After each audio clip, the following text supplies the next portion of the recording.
Hey dudes, welcome to Splat from the Past, the only 80s themed horror and sci-fi show where things can get totally radical. Now today, I will be welcoming a radio and TV personality from the Bay Area. Her name is Celeste Perry. I saw her on KOFY 20 a lot towards the end of my tenure in the Bay Area. And I'm having her on the show today to talk about her career and all that stuff. I saw her on KOFY 20 Creature Features about a year ago, and I thought that was pretty interesting. And so I'm going to have her on and talk about all that stuff and her beginnings in radio. And she's also in the Bay Area Radio Hall of Fame, which is a great honor. So, here is my interview with Celeste Perry. Hi, Tommy. How are you? I'm good, thank you. Oh, awesome. It's such an honor. Thank you for taking the time finally today. We've been trying to schedule for a while.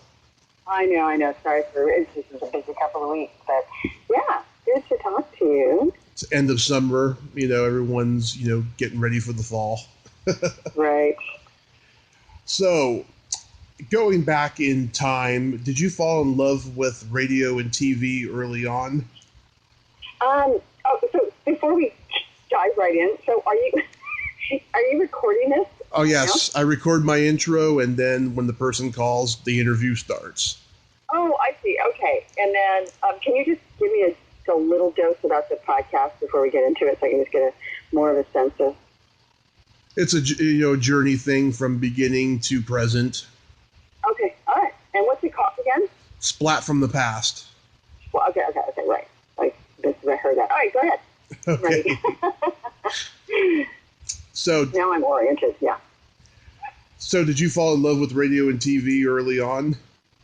Well, I have heard this story told many, many times from lots of men that I know in the radio business, and it's uncannily similar. Like I'll hear them talk about how when they were little they would take their, I guess, like maybe a hairbrush or some sort of, thing that looked a little bit like a microphone, and they would go sit in their closet and pretend to be disc jockeys. So that never happened to me. So I never had quite that bug. But I did grow up in an era when, obviously, I'm 61 years old. There wasn't a ton of what we now call content. There was television and radio. And so my mother always had the radio on in the house. And so I grew up listening to the radio, that's for sure, and loving or having an appreciation for it as this intimate connection that you could have with music, with comedy, because I can remember very distinctly listening to the Story Lady, who had this mellifluous voice, and she told stories on the radio. They were probably just under a minute long, and at the very end she had there was a very strange kind of bizarre twist to it. So they were stories meant for adults, but I assumed that had something to do with whatever sense of humor I developed. And then Dick Orkin's famous Chicken Man, just everywhere. I love that stuff. So I can remember that as like, I have an appreciation for radio and good storytelling and timing and that sort of thing.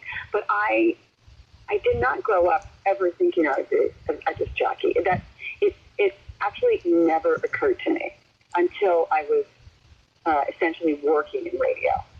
And so it just sort of happened when I was in college, and I had thought that I was going to grow up to be a special education teacher.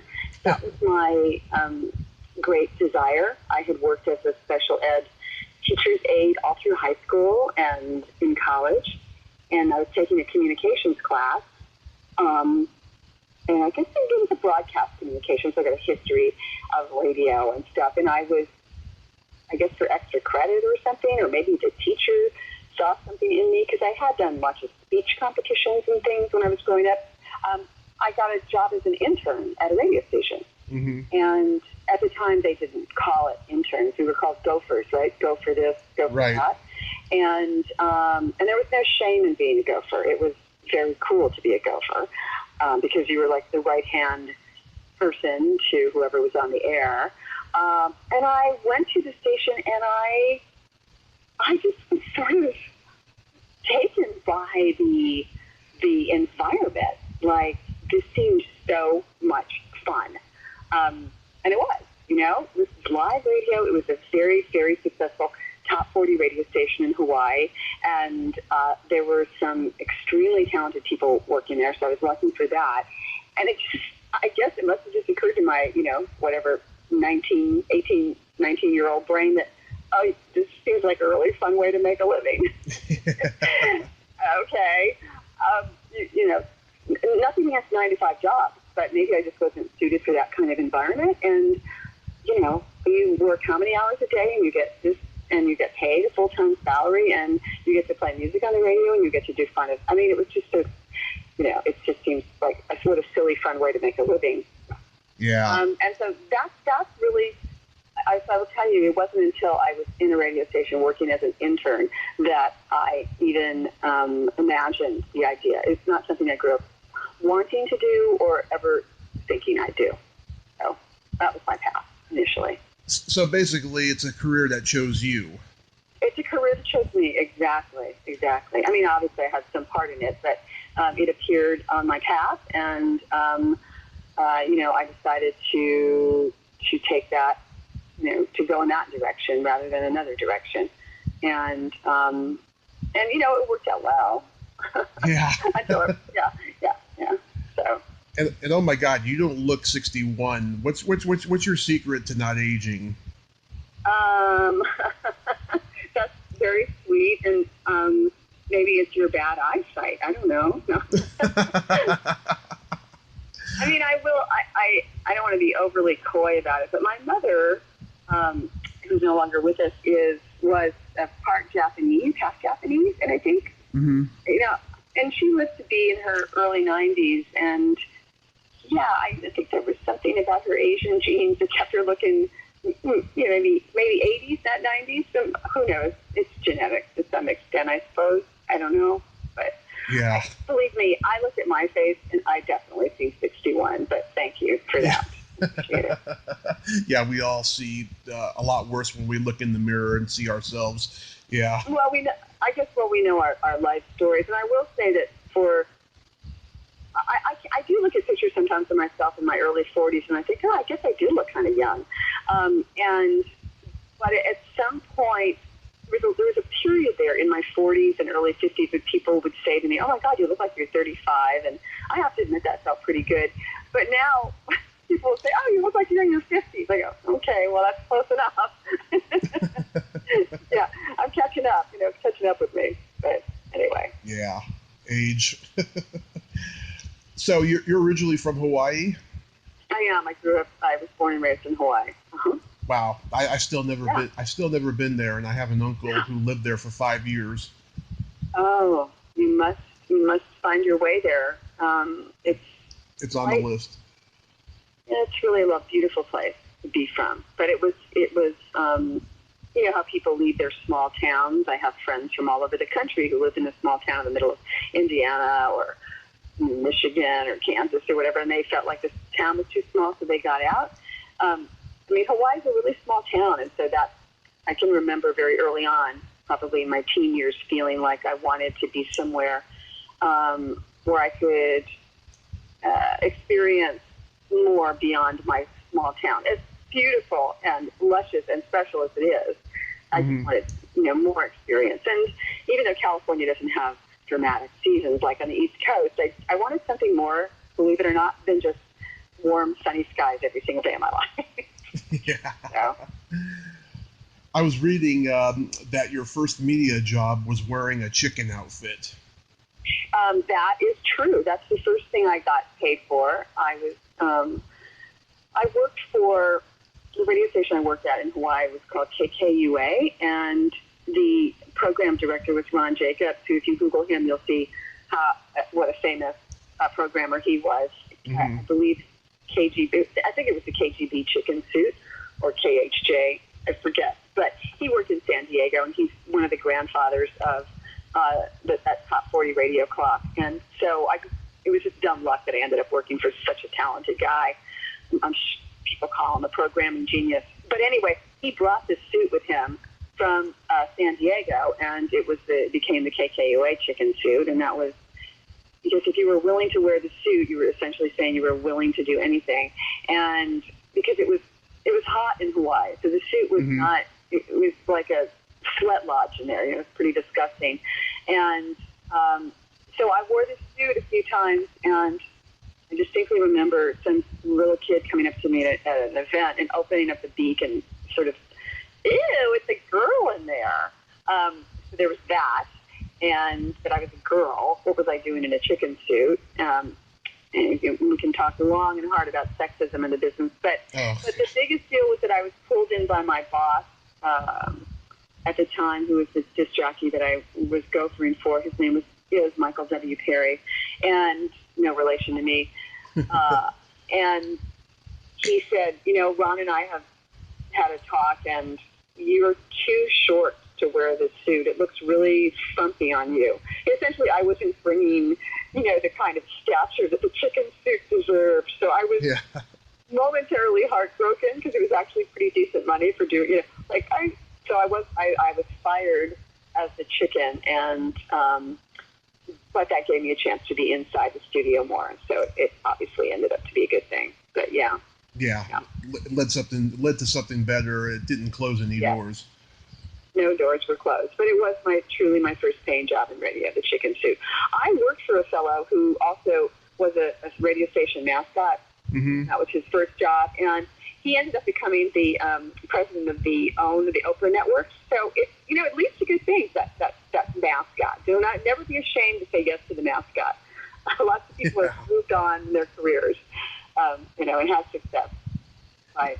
Yeah, I wouldn't mind being a mascot for anything, to tell you the truth. Early humiliation, but don't stay. But the thing is, never stay too long in that lowly job. You got to move on. Yeah. The only thing I wouldn't like about it, though, is just, being hot and sweating under it, Yeah, it was kind of disgusting. Yeah. Yeah. So is that where you began honing your sense of humor on air and all that? Let's see. In the very beginning, I was just trying to get it right.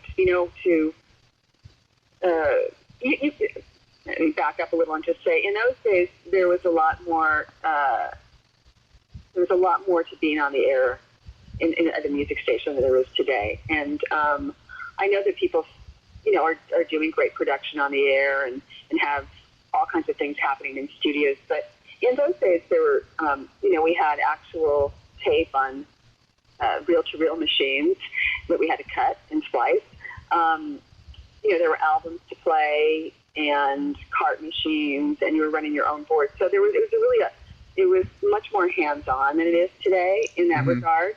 And so for someone just learning a skill, just getting that part straight and being able to talk, it really was walking and chewing gum at the same time, like doing all these different things at the same time, and to make it sound good by, my boss's standards. That's really was what I was trying to do. I wasn't I don't recall ever thinking I want to be funny or I want to be this way. I want to get it right. I want to be able to do it well. And so that's what I worked at. And I do remember one of the very first lessons that I was taught in radio was given to me by Michael, my DJ that I worked for at the time, and it came down from Ron Jacobs. And it was he just drew a straight line on a piece of paper on a board, and at the end of the line he wrote point B. And it was just the idea that whenever you open the mic, have some idea about where you're going.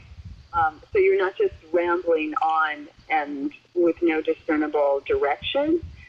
Even if it sounds like it, you listen someone, I don't know, I was a big Howard Stern fan. You listen to Howard Stern, and he sounds like he's just talking. But, you know, when you really listen, you can usually figure out what his point was.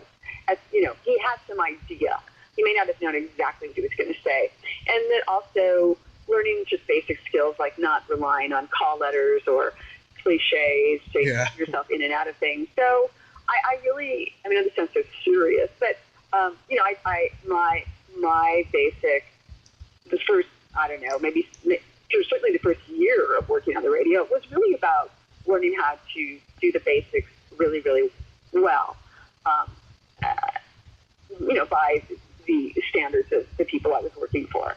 And, you know, when I then tried to bring in my personality, I mean, I'm sure it was evident anyway, because it was me working on the air, and I didn't work at a radio station that gave us scripts or liner cards.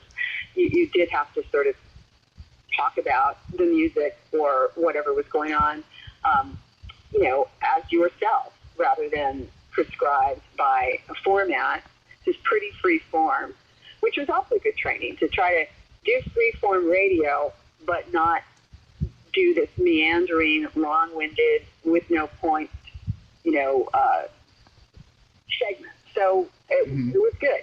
But I can say early on, I you know, did try to say things that were clever, obviously, or funny, whatever. And a friend of mine who was also working in radio at the time, and he was getting started with me, and, you know, he was quite good at what he did, and we were, you know, we were certainly colleagues.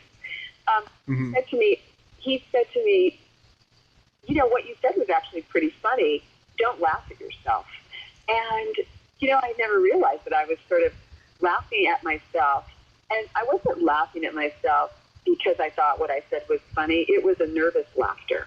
Yeah. It was insecure, like that kind of giggle at the end. And so I tried to work really hard on dropping that. So you know, it was really, I got some very good feedback in the beginning of my career, and that was a good thing. And I hear people do that on the air, and I feel, and when I hear it, I understand where they're coming from. They're not so sure that what they said was funny, or they think it wasn't. It's an insecurity. It's a crutch. And so I was able to, just by virtue of having a great group of people around me to help me early on, I was able to get rid of crutches or notice crutches. And so, yeah, again, I'm sounding so serious about this, but I think it, you know, when you're learning a new skill, you should be serious about it if you want to get better at it. So there you go. I know when I started this podcast, you know, I didn't think I was going to make it past 10 episodes, and now I'm at 555, and I keep getting better, I think, every interview.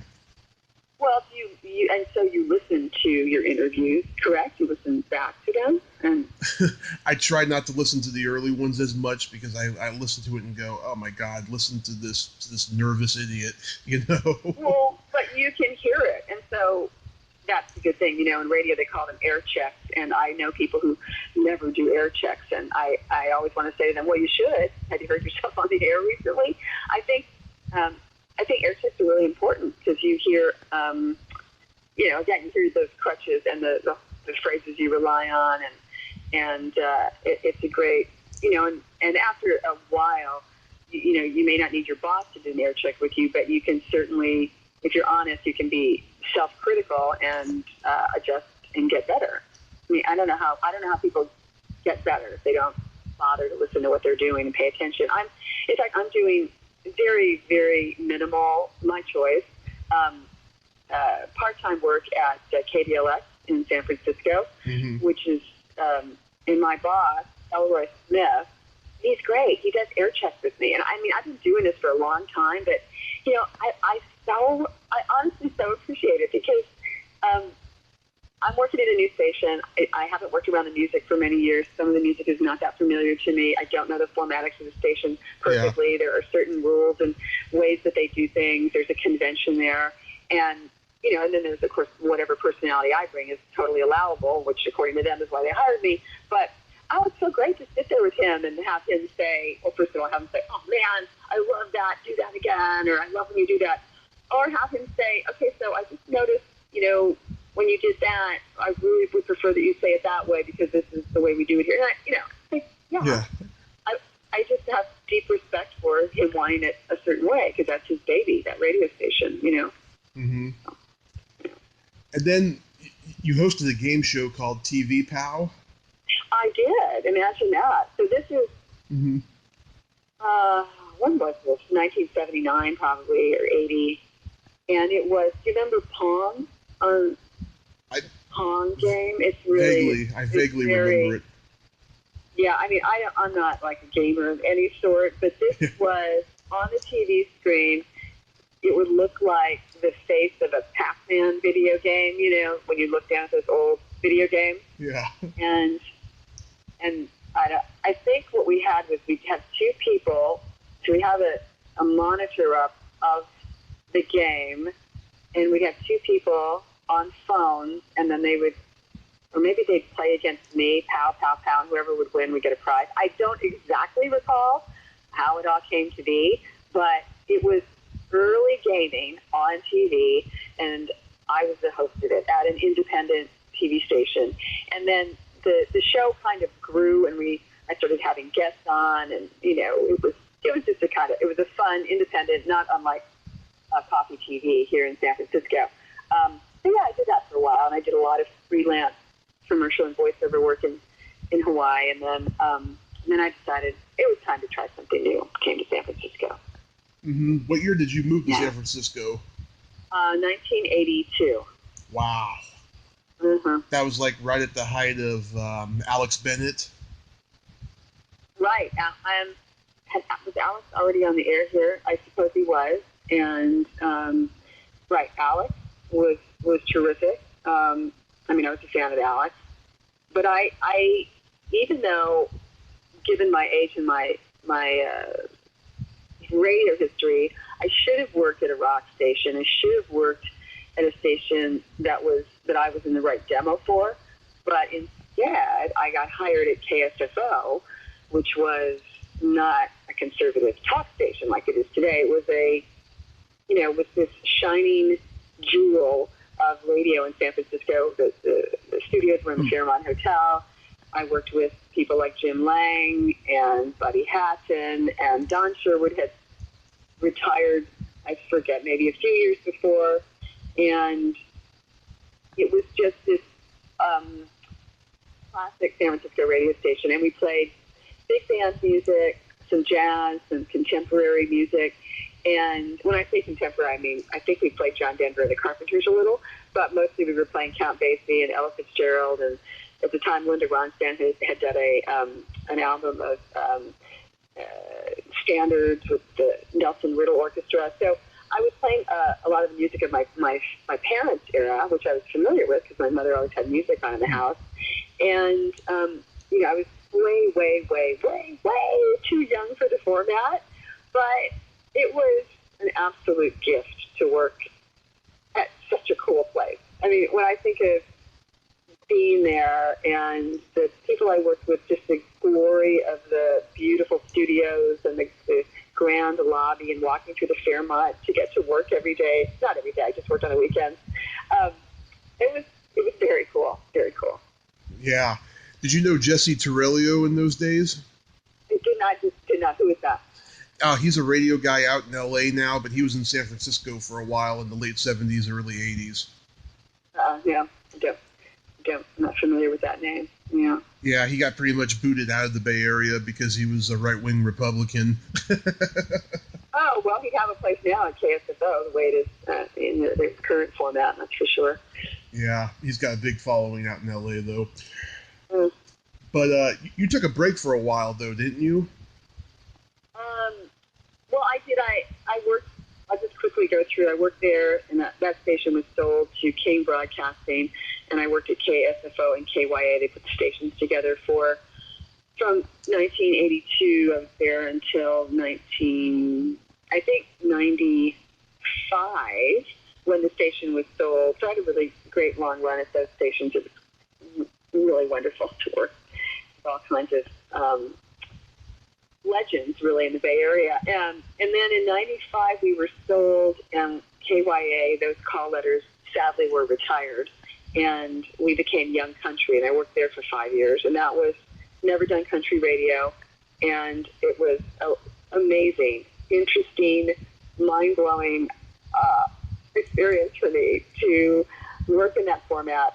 Never have I been around listeners who loved and loved radio the way country music fans do. So that was just a really cool experience for me. And then in '99, they were downsizing. You know, things were already beginning to change because of deregulation. They were downsizing, and they were getting rid of people like me who were making, I think, in their opinion, too much money. So, I mean, not that I was making a ridiculous amount of money. I was making the kind of money people made in those days. You know, you could have a life in San Francisco. Yep. And I decided not to go back. My children were very little. My husband was working and traveling quite a bit, and I really didn't want to go back. I felt done with it. And so I did. I took about 6 years off, and I just was, hanging out with my kids, doing lots of school volunteer work, and traveling with my husband. So it was great. It was a wonderful time. And then I went back, I guess it was like 2006, to KKSF, which was smooth jazz at the time. I might have my dates a little off. And I took a job there, and that was really nice. I worked for Michael Erickson, and he was a lovely, lovely man. He's now deceased, and got to know Miranda Wilson and a bunch of the people from that smooth jazz format, which I was sort of familiar with because I'd worked a little bit in that format back in the old days in Hawaii. And then I got a job. KFRC was resurrected, and I ended up doing the morning show there with Dave Sholin in 2007 until they killed it in 2008. So about a year and a half. Yeah. Wow. Yeah, I first became aware of you when you were hosting Canine Companions on KOFY 20. Right. Oh my God, that was such a sweet little gig. I was working at KOFY TV after KFRC, and it was just fun to work at an independent TV station, and we kind of got to do what we wanted to do. We loved dogs, so we did a show, and I ended up doing. I worked there for about 10 years, and I just recently decided that I wanted to end that relationship, and I still do a little bit of freelance work for them with particular clients who I have long-term relationships with, but I decided I didn't want to do. There's new ownership, and I just felt like I think it's maybe time for me to hang up my KOFY TV hat, which is fine. Yeah. Yeah. Do you like TV hosting more? Well, so hard to say. I mean, it's just so different. I love the immediacy of radio. I love radio. I really liked the idea that I was sitting in a studio by myself, talking into a microphone, as if you're talking, people will tell you this, people in radio, that, you don't talk to millions of people or thousands of people or hundreds of people. You talk to one person. So it's a very intimate medium. And you're making a connection, whether it's around the music you're playing, something you're talking about. Some people like disc jockeys just because of the sound of their voice, which is fine. There's some. I like that human, intimate connection, and I don't. Yeah. So to say, do I like one more than the other? That's different. That's not. I don't know that that's really the question. Not to criticize your question. They're just so different. I mean, I liked my TV hosting gig for what it was, and it was really fun. And I will say that not having to wear foundation and a ton of makeup and do my hair, that's another reason I love radio. You just don't have to get all dressed up. I mean, TV is really I don't know. I mean, when I see people on television and I watch them over time, and I realize, particularly with the women, which I think is so hard. I think it's so hard to be a woman on television. You can tell when people are getting plastic surgery when they're doing all this stuff, and even with the men, you go down to LA and you see it like crazy. You think that's because it's so hard to be seen like that. It's so you can't hide from the camera, and these HD cameras are so powerful. It's a very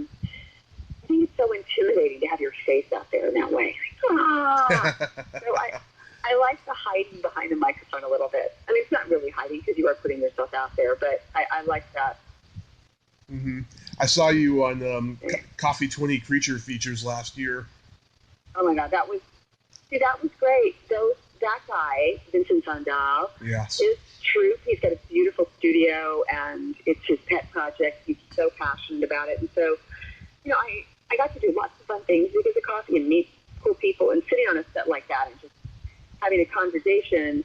I forgot I was on TV. I mean, I think that then it just feels like a conversation. So then it kind of does feel a little bit like radio with a camera. And so, or, you know, being on the phone with you, it's just a conversation. So, yeah, I like both TV and radio for the quality that it has to connect people in a good way. Yeah. I had Vincent on the podcast last year. He's quite a character, that guy. He is. He's a very nice guy, too, I will say. I mean, he's got that kind of dark and serious character, but he's a kind of a sweetie and a soft heart, you know, a nice man. Yeah, I can tell.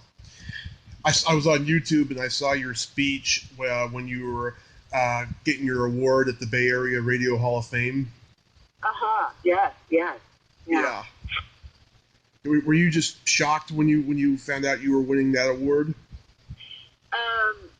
Well, I was surprised. I was in Los Angeles at the time, and Ben Fontoris called me and said, "You're in." I was surprised. I don't think we had any big campaign trying to get me in the Hall of Fame, which, you know, people do, and rightly so.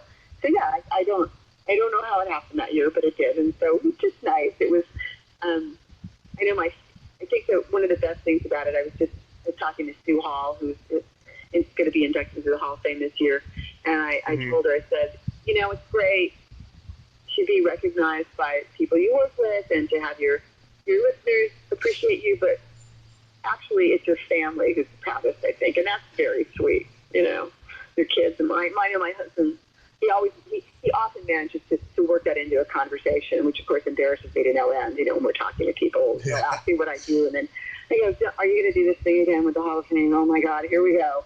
So, yeah, it's his bragging rights. It's sweet. And you're into improv? I wish I had been. This is one of those things. I wouldn't say it's a regret, or maybe it is theoretically a regret because I wish I'd done it sooner. There was a brilliant improv actor, commercial actor, and terrific comedian. His name was Jim Clenna, and he passed away a few years ago. And Jim he taught improv at Fort Mason and did many other things in his life as well. And whenever I would run into him, he would say to me, "You should come to one of my classes." And I don't know, maybe I was busy working, my children were small, whatever, my list of excuses where I never went. And I finally decided to go a couple of years ago, and the class was being taught by Michael O'Brien and Jeff Bolt, also from the National Theater of the Deranged, and great improv artists and actors. And I thought, well, what the hell, I've got some time, I'll go. And I thought it would be easier. I was really shocked at how challenging it was. And I guess I figured since I had some background in, you know, being in front of the camera or being on stage, or, you know, I took some acting in college, being speech contests, this would come naturally. And it didn't. It was pretty tough, and which made me want to go back, because I am, you know, at the root of all things, I am pretty competitive. I'm like, what? I didn't do very well. I got to go back. And so I started going back, and I really love it. I really love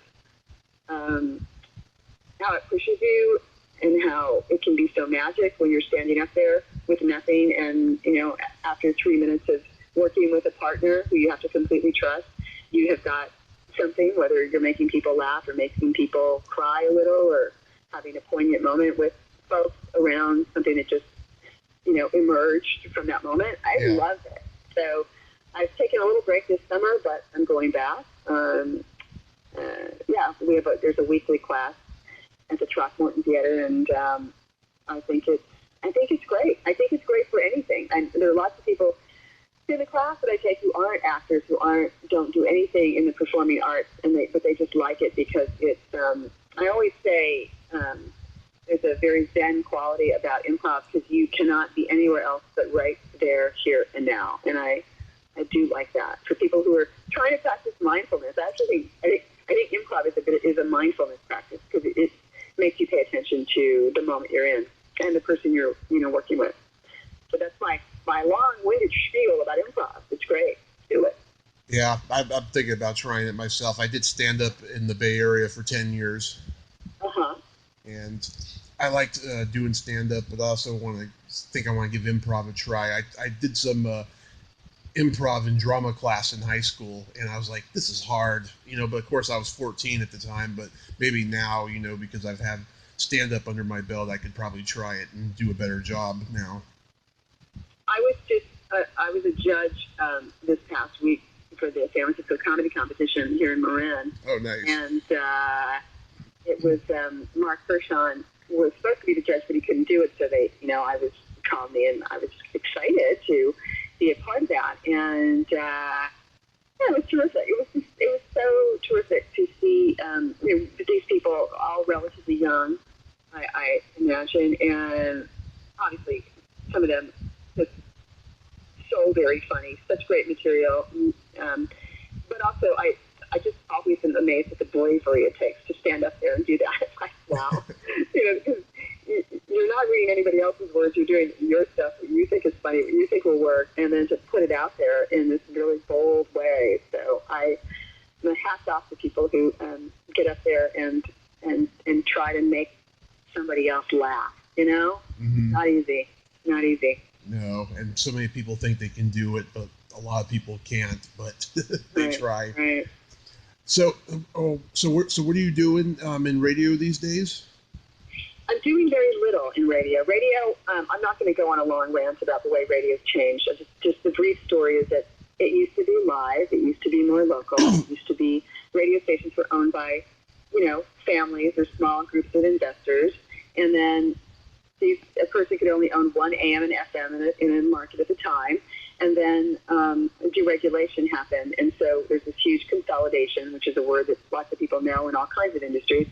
And so now, one company can own, I think, 7, 8, 9 radio stations in one market. So it hasn't been great for radio.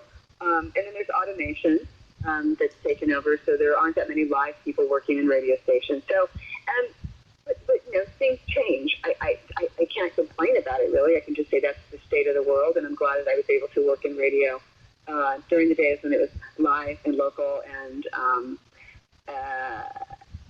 when it was what it was, which I think was a lot more fun. And also when the unions were stronger, I always worked at a union station, so that was a wonderful period. So it's very different now. So I kind of I'm not that interested in the way music radio is presented. And I feel like I'm at a different point in my life, so I've kind of outgrown wanting to do that anymore. However, I do have a little gig at KPLX, and I like it because it's as old school as I think you can get in this town. It's live, it's a union station, and they play great classic R&B and current soul music, and they're very, very community oriented. They actually, when they get out there with the community and do forums and events, they're right in there. So I love that they feel like they're working for something greater than just ratings, and they are working for ratings because ratings, are what keep us alive. But so I'm doing minimum work there. Like I'm on call. I often fill in for Sterling James, who's I'm sure a name that fantastic talent here in the area. So I'm basically, when Sterling needs a break or needs to go out of town, I go and do that. And they also, what I love about them is even though I have this really tiny job there, they include me in all of their events. So it's a really lovely thing. So doing that, and I'm having a hard time pushing myself to the next level, but I've been working on a podcast now, gathering content, working with a terrific producer for a couple of years now about my interest in meditation and Zazen, Zen. So I'm, Zen is seen as a very, very serious, which it is, but I'd like to have a lighter touch on the whole subject and interview teachers and authors and people who are practicing. And so I have a couple of episodes in the can, so I'm working on that. And I spend a great deal of my time working on political activism. I'm very concerned about the state of our democracy, and so I am, without hesitation, doing everything I can to end the hideous reign of that guy in the White House.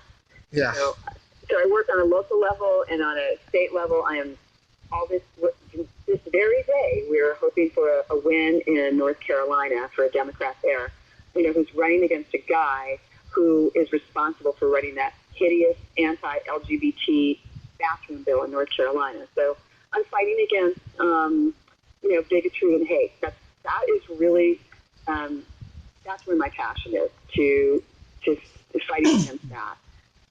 So I'm trying to do that, and of course I spend a lot of time with my husband, my dogs. My sons are grown, but I'm spend a lot of time, connecting with them as much as I can. So that's my deal. I guess I'm growing into a political activist, and I'm surprised at how it's incredibly rewarding for me in a way that radio stopped being rewarding. I would say radio stopped being rewarding about 10 years ago for me, so I probably stayed a little too long to fair, but because I had a last final great full-time radio job with Dave Schoen at KFRC. And since then, you know what voice tracking is. I've done a lot of voice tracking where people think you're on the radio live every day, but you're actually just recording your voice into a computer, recording sometimes 6 shows at a time. So yeah, it always feels a little dishonest, but it's the way that they keep music radio alive. And I think if some of these owners had realized all they had to do to keep radio alive was to keep it more local, because that's how, people might stream music and listen to Spotify to get music, but they still like to connect to that person on the radio for their weather, for their traffic, and for conversation about, their own lives. And so I don't know if it'll ever come back to that, but, which is, as you know, Tommy, which is probably why podcasting is blowing up so much, is because it's very intimate and personal. This is like what radio is about. And so it's not radio, obviously, you're not broadcasting, you're podcasting, but it's the conversation, the small conversation that people, I think, crave, that, otherwise we feel disenfranchised. Yeah, I'm happy about the fact that you're going to do a podcast, because I think everybody in the world should do it, because there's no better time than in the present to do a podcast, because it's not regulated by the FCC. You can say anything you want, and you can talk about anything you want, and no one tells you otherwise. Well, it's true, but I and I like that, but I also have, I guess, coming from the background of radio and learning that sometimes a little bit of editing or a lot of editing is a good thing. It actually provides for better, more cogent, fact-driven content. I worry that there's too much bad information out there with nobody managing it, and people who say, well, it's free speech. That's true, but there's some responsibility for good information, factual information, and information that's designed to entertain, wake people up, but not to create the fractious world that we live in. I think there's such a horrible divide, and I think that, broadcasting plays a part in that by dividing the audience along these lines, and where people are no longer hearing each other. So, I worry about the state of information. That's a really big problem we have, and I don't know how I don't know what the answer is. I don't know. But I think a little bit of editing is a good thing. Yeah. If the world had more editors, there'd be better content out there. I don't agree. So you have a career in stand-up comedy. So you have performed and talked for a living. I don't know that everybody should have a podcast. I think there's some, I don't know if that's, I guess anybody can try to have a podcast, but there's no bar as to what or maybe there is just a natural bar. You know, the podcasts are going to get listened to a lot, will move on, they will be aggregated by some company, they will be put on, they will get sponsorships, they will make money. So I suppose that the quality will rise. Yeah. Yeah, the key word is subjective. I mean, you know, if you turn on this one podcast and you don't like it, then turn on another that you do like, you know? Yeah. It's just like with TV or anything, you know, in entertainment. It's true. So anything else? That's about it, Celeste. I'm glad that you're happy with where you're at and stuff, and I wish you nothing but great success. Thank you, and same to you. Thank you so much for reaching out to me on Facebook. I believe that's how we connected, and yes. I'm glad I finally was able to sit down, and I put my dog in another room so we wouldn't hear them barking. And there you go. Oh, I appreciate that, and my pleasure. And I'll see you on Facebook. I see all the things that you post, and that's really awesome that you say what's in your heart and what's in your mind, and you're a great lady for that. Oh, that's very sweet. Thank you so much, Tommy. Have a wonderful. Well, there you have it, Celeste Perry. Ain't she a sweetheart? Nice lady, great stories, passionate, great communicator. If you like this video, everyone, please subscribe to my YouTube channel, add me as a friend on Facebook, join my Tommy Kovac comedian page on Facebook, follow me on Twitter and Instagram, and all that fun stuff. Well, that's all the time we have this week on Splat from the Past. Until next time, this is Tommy Throwback Kovac saying, there's no shame in living in the past, because the present sucks. Later, dudes.